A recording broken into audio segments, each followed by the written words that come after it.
సమరం హెల్త్ ఛానల్కు స్వాగతం.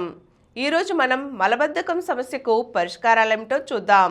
మలబద్ధకం సమస్య ఉన్నవారిని నిశితంగా పరీక్షించి కారణాన్ని గుర్తించాలి. లక్షణాలు, ఆహార అలవాట్లు, జీవనశైలిని పరిశీలించాలి.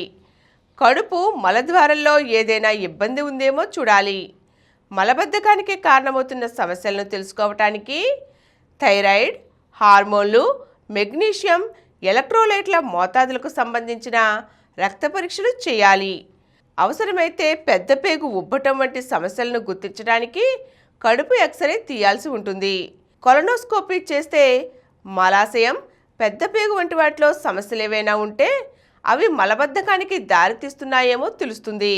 ఈ పరీక్షకు సన్నద్ధం చేయటంతోనూ పెద్ద పేగు శుభ్రపడుతుంది. మలబద్ధకం నుంచి ఉపశమనం లభిస్తుంది.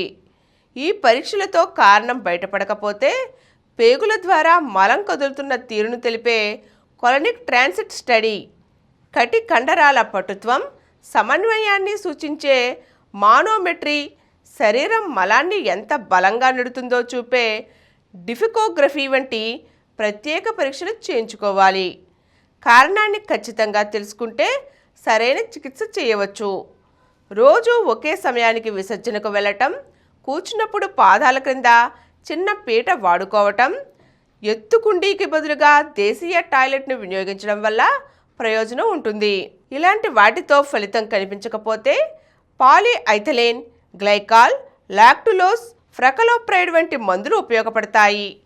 కటి కండరాలు సరిగా పనిచేయని వారికి బయోఫీడ్బ్యాక్ థెరపీ, కటి వ్యాయామాలు మేలు చేస్తాయి. వీటితో సమస్య తగ్గనట్లయితే గ్యాస్ట్రోఎంట్రాలజిస్ట్ను కలిసి చికిత్స చేయించుకోవాలి. ఈరోజు మనం మలబద్ధకం సమస్యకు పరిష్కారాలేంటో చూసాం కదండి. మరో చక్కని అంశంతో మళ్ళీ కలుద్దాం. ఈ కార్యక్రమం మీకు ఎంతో నచ్చింది కదా.